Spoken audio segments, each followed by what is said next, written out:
राधा स्वामी दाता दयाल के दया। राधा स्वामी साय राधा स्वामी। सबका आगे हाथ जोड़ कर विनती है, जितनी देर सत्संग हो वाणी हो उतनी देर आप शांति से सुनते रहे। परम संत हजूर तारक जी महाराज, उन्होंने कबीर साहब की वाणियों का वर्णन करा, नानक साहब की वाणी का वर्णन करा, स्वामी जी महाराज की वाणियों का भी वर्णन करा।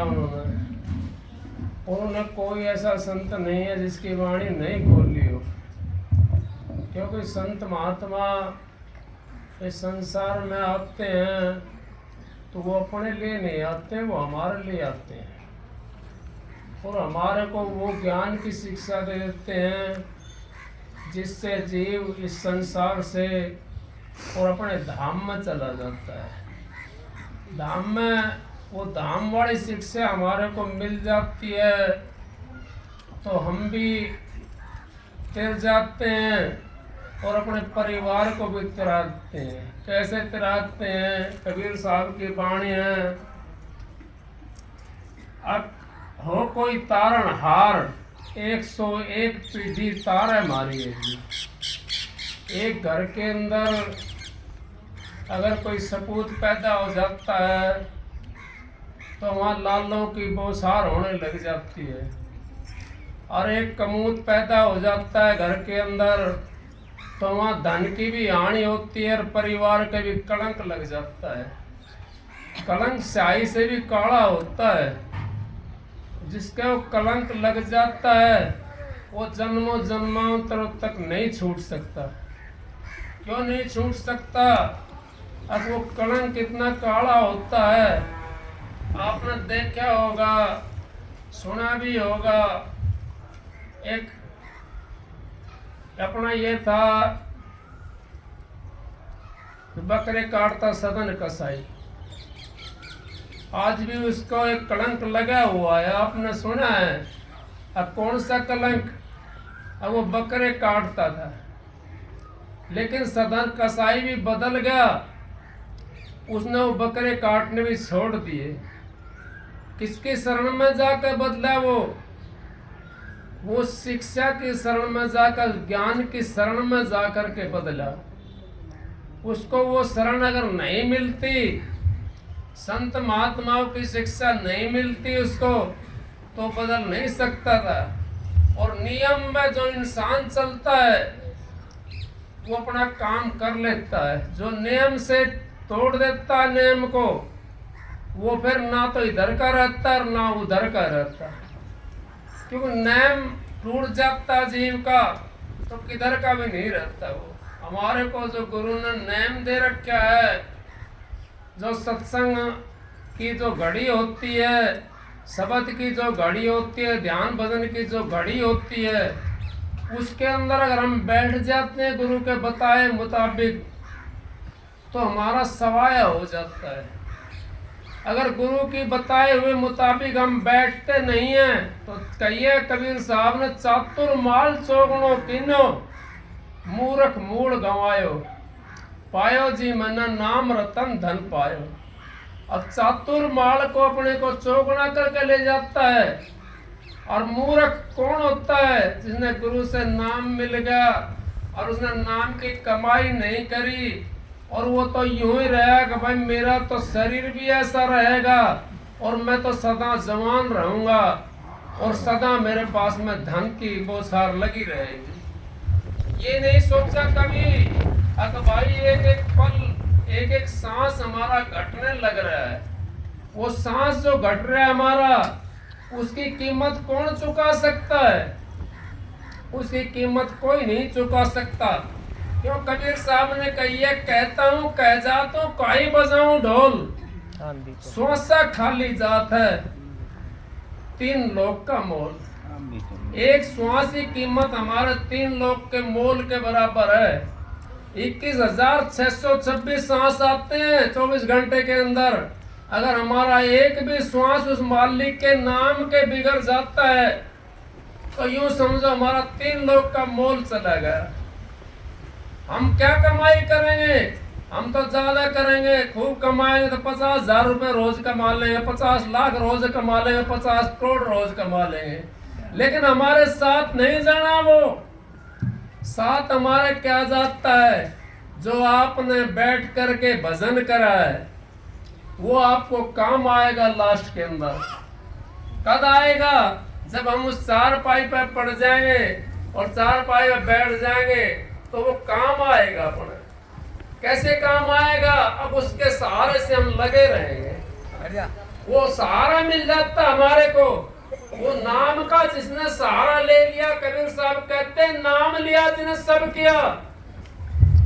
योग यज्ञ आचार तीर्थ व्रत परशुराम सभी नाम की लाल।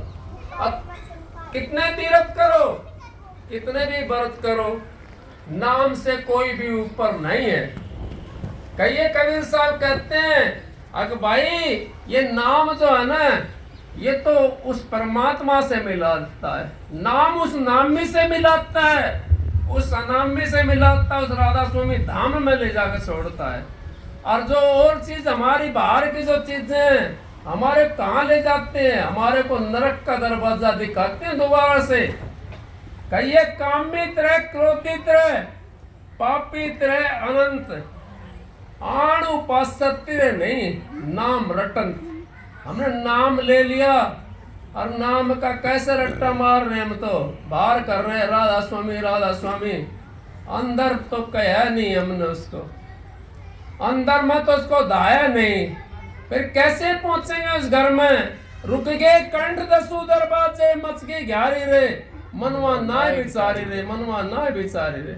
हमारा जब अंत समय आता है ये आंख भी बंद हो जाती है, ये मुंह भी बंद हो जाता है, कान से भी सुनना बंद हो जाता है, कंठ भी रुक जाता है, सारी इंद्रियां हमारी रुक जाती हैं।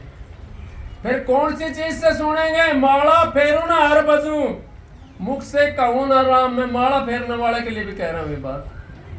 माला फेरू ना हर बजू, मुख से कहूं ना राम। मेरा साईं जब मुझको भजे तब पाऊं विश्राम।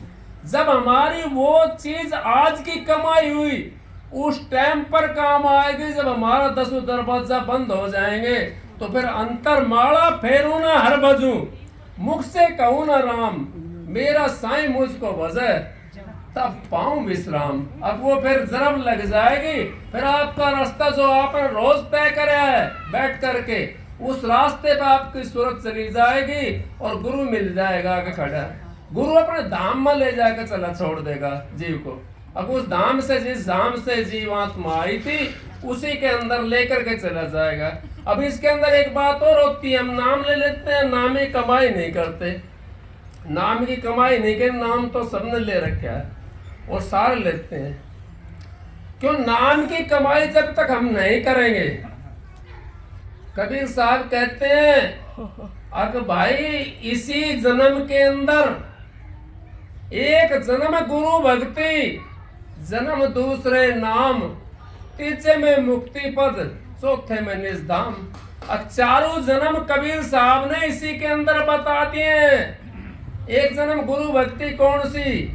अगर आप यहाँ करके बैठ गए तो आपकी गुरु भक्ति है ये। और दूसरा जन्म जब आपको नाम मिल गया तो दूसरा जन्म हो गया, आपने ये पता पड़ेगा अब हम किस लिए आए। तीसरा जन्म कब होगा? जब आपको यहाँ नाम की प्रकाश दिखाई देगा, उस रास्ता आपको मिल गया गुरु के बताए हुए मुताबिक, वो रास्ता मिल गया। तीसरा जन्म आपको हो जाए जिस टाइम पर आपके जिसको कहते हैं अब भाई शब्द खुल गया, जब तीसरा जन्म हो जाता है हमारा। चौथे में निजधाम, जब हम गुरु का नूर रूप देख लेते हैं गुरु का अंदर में बढ़ करके, वो चौथा। वहां तक हमारा काम है जाना। गुरु गोविंद दो खड़े काके लागो पाए, बलियारी गुरु आपने जो गोविंद दिए मिलाए। अब वो गुरु के बिना वो गोविंद तो नहीं मिल सकता। तो चारों जन्म आपके इसी के अंदर हो गए। इसीलिए हम यहाँ पे ये भक्ति करने के लिए जीव आया है। और ये भक्ति हम जिस दिन कर लेंगे अपनी, ये मौका बार बार नहीं मिलेगा। ना ये शरीर मिलेगा, क्योंकि मनुष्य मिलना नहीं है तो 184 की उसमें चढ़ा हुआ माड़ के अंदर। सुबह सत्संग इसी बात पे था, आज का सत्संग। अकीर जैसे रेत की बाल्टी के अंदर लगा हुआ है, इसी तरीके से जीव भी इस 84 के अंदर जड़ा हुआ है, उस रेत की तरह उस माड़ के अंदर लगा हुआ है।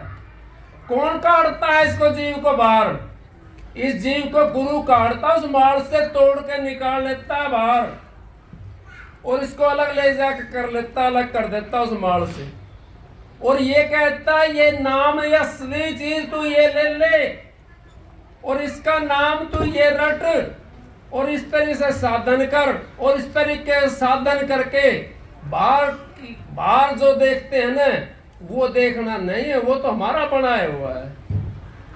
अंतर में जो देखते हैं वो तो उस मालिक ने बनाया हुआ है, उस मालिक का नूर है वो मालिक की जगह है। उस अंतर वाली जगह को जब हम देखेंगे अंतर में बढ़ करके, तब हमारे को कुछ पता पड़ेगा। वो माल से हमारा छुटा करके और गुरु ने वो चीज हमारे को बता दी। अब भाई तेरा स्थान तो ये है, तू इसकी यहाँ पे नहीं है, ये तो दुनिया का सौदा है, इसको तू छोड़ दे और इस सौदे से हट करके इस सच्चाई के अंदर लग जाए। बाड़ा फेरू ना हर भजू, मुख से कहूँ ना राम, मेरा साईं मुझको भजे तब पाऊं विश्राम। अब जब मैं विश्राम पाऊं, जब मेरा सतगुरु मेरे को भजने लग जाए, मेरा सतगुरु जब हम अंतर से आवाज लगाएंगे। आपने सुना होगा, टीवी भी देखते हैं आप लोग, तो गुरु को पहले पता पड़ जाता, शिष्य जब तक घर से नहीं चलता, गुरु को पहले पता पड़ जाता है और फिर उसको ये पता पड़ जाता है गुरु को, और शिष्य को भी ये आभास हो जाता है। जैसे हम कहीं समंदर के पास से जा रहे हैं, ठंडी हवा आ रही है, हम लोग सोच रहे हैं कहीं ना कहीं बारिश हो रही होगी, ठंडी हवा आ रही है, तो आभास हो गया ना उन्हें। इसी तरीके से हमारे को भी आभास हो जाता है उस चीज का, अगर भाई हमारे को भी गुरु याद कर रहा है। वो याद करना हमारा यूं समझो जीवन सफल होना है। जब तक हमारा एक दूसरे को हम याद नहीं करेंगे तब तक हमारा उद्धार नहीं हो सकता। हमने नाम तो बहुत तो ले लिया, लेकिन नाम के ऊपर तो 1% भी नहीं चले हम। नाम लेने से नहीं, महाराज जी कहते हैं, परम संत हजूर ताराचंद जी वो कहते हैं, अग भाई डॉक्टर के पास चलेगा, भाई सारे जने ना उठ के बात, तो एक जना चला था बस, डॉक्टर के पास चला गया, डॉक्टर के पास से दवाई लेकर के आ गया, दवाई तो ले आया, लेकिन उसने जो था ना दवाई ला करके अपने आड़े के अंदर रख ली। और वो दूसरा दिन गया डॉक्टर के पास में, डॉक्टर साहब मैं तो ठीक नहीं होया। नु बोला भाई तूने दवाई खाई थी? अगर ना महाराज डॉक्टर साहब मैंने तो दवाई नहीं खाई। अगर ना खाई तो भाई फिर कैसे ठीक होएगा? दवाई खा जा करके, और दवाई खा करके फिर तू आ, फिर तू ठीक हो जाएगा। उसने दवाई खाई, फिर भी ठीक नहीं होया। फिर पहुंचा डॉक्टर के पास में, डॉक्टर साहब मैं तो ठीक नहीं होया। अगर भाई दवाई खाई थी, एक खाई थी, एक परहेज रखे थे? अगर ना डॉक्टर साहब, तो भाई कौन ठीक करेगा? परहेज नहीं रखे तो कौन ठीक करेगा? तो बोला भाई परहेज भी रख। तो जब कहिए कड़ुआ नाम कुनैन, डरता है बीमार, सारा जो खाएगा उतरा तुरंत बुखार। ये नाम तो उस कड़वा कुनैन की तरह है, जिसने इस नाम को चख लिया, जिसने इस नाम को घोल करके पी लिया, वो तो बादशाह है। और जिसने चखा नहीं ला करके और उस डॉक्टर की तरह वो आड़े के अंदर रख दी दवाई, तो दवाई काम ऐसे थोड़ी करेगी। दवाई तो तभी काम करेगी तब हम उसका यूजिंग करेंगे और उसका परहेज करेंगे। नाम तो बहुत दुनिया ने ले रखा है, कितने दुनिया ने नाम ले रखा है, कोई बिना नाम है खाली नहीं है। जहाँ भी देखोगे आप किसी को पूछ कर देख लो, मैंने फलानी जगह नाम ले रखा है, मैं ढिकड़ी जगह नाम ले रखा है, कोई भी खाली नहीं है। लेकिन खाली किस वजह से खाली हैं? हम अपने स्वार्थ के अंदर जड़े हुए हैं। जब तक उस स्वार्थ को नहीं छोड़ेंगे हम, आपने पता है आप करने वाले हो नहीं, हम नहीं करने वाले, करने वाला तो कोई और है और देने वाला भी कोई और है। सांच बराबर तपने, झूठ बराबर पाप, जिसके ये सांच है उसके ये आप। वो जब सच्चाई अपने आप पे में हमने अपने अंदर के अंदर बसा ली तो मालिक तो उसके साथ है, वो मालिक ही तो सच्चाई है। बाकी कह दिया महाराज ने कहा, बाहर की जो आंख देखती सारा झगड़ा झूठा है, अंतर की आंखों से देखो घट में खेल अनूठा है। मन माया की फिर दुहाई, 5-25 सोना लूटा है, तारा चंद भव सागर तिरगे, सतगुरु सिर पर खूंटा है। अब जिसने अपने सतगुरु को अपने मस्तक पे रखा है, नाम लेकर के अपने सतगुरु को सर्वश्रेष्ठ रखा है, वो बाजी जीत जाता है। और जो नाम लेकर के जब थोड़े से दाब पड़ी, जब तो राधा स्वामी हरे राम हरे कृष्ण करने लग जाते हैं, और फिर वो थोड़ी दाब लिकड़गी तो फिर वैसे हो जाते हैं। तो फिर क्या करेगा नाम? नाम तो हमारी जब भी मदद करता है, जब एक पल भी हमारे से बिसरे नहीं। आप हम सोचते हैं हम अपना काम करते हैं, नहीं। बच्चा है, अब ये भाई ने सत्संग करवाया है, कितना अच्छा भाग उस बच्चे का।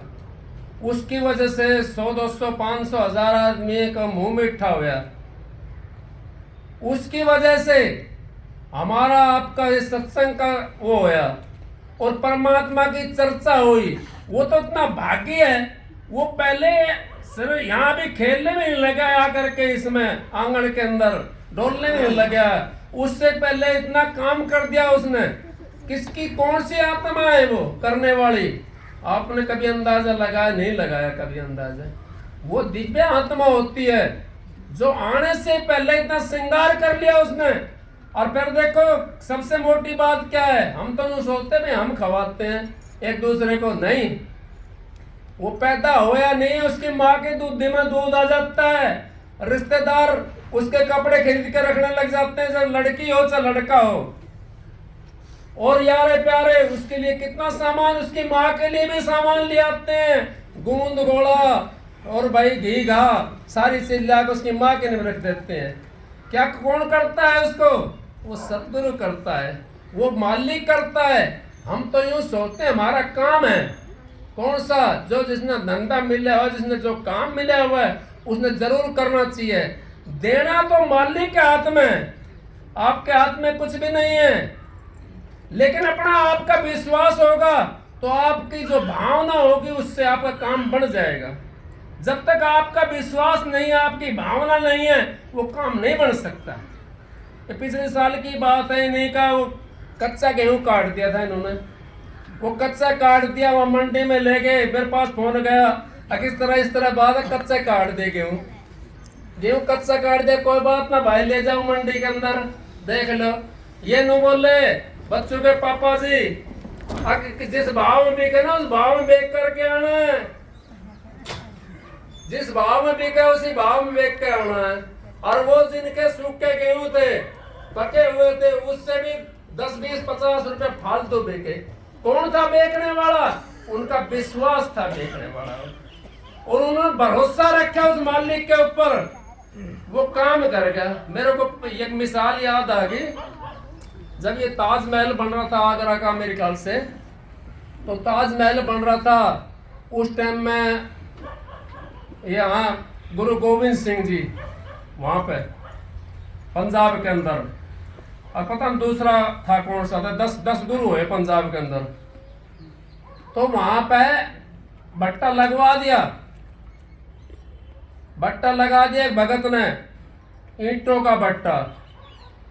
कहने लगा गुरु से आज्ञा ली उसने, जा करके, लद्दा नाम था उसका, लद्दा ने गुरु से आज्ञा ली, अगर महाराज मैं भट्टा लगाना चाहता हूँ। भट्टा लगा दिया, भाई लगा दे भट्टा, कोई बात नहीं है। पर तो एक काम करना, जब तेरा भट्टा पक जाए ना तो देख करके और भाई भंडारा कर देना गुरु के नाम पर। अब वो भट्टा उसका पक गया, देख लिया नो महाराज भट्टा पक गया, यो ईंट ऐसी पकी हुई है। नो बोले भाई ठीक पक रही है तो बहुत बढ़िया बात है, ईंट पक रही है तो भाई भंडारा कर दियो। अब कोई और भगत भी था वहां, अब भंडारा करा उसने तो 2-3 पंगत जीमती रही। वो भगत आके बैठे, थोड़ा सा मैले से कपड़ा पहन रहा था, तो जब ये कहते भाई तू बाद में जीम लियो, तो बाद में जीम लियो। भगत था, सच्चा था, प्रेमी था। हमने कपड़ों से कुछ नहीं लेना, हमने उसके वेशभूषे से कुछ नहीं लेना, हमने तो तलवार से, म्यान से क्या लेना है, तलवार से काम है हमारा। तो हमने तो नाम से काम है, हमने तो उसके प्यार से काम है। कहने लगा भाई कोई बात नहीं, मैं बैठ जाता हूँ। तो 2, 4, 5, 7 पंगत जीम के चली गई। उसके बाद में वो जीमना शुरू होया, जिम करके चला, वहां से घर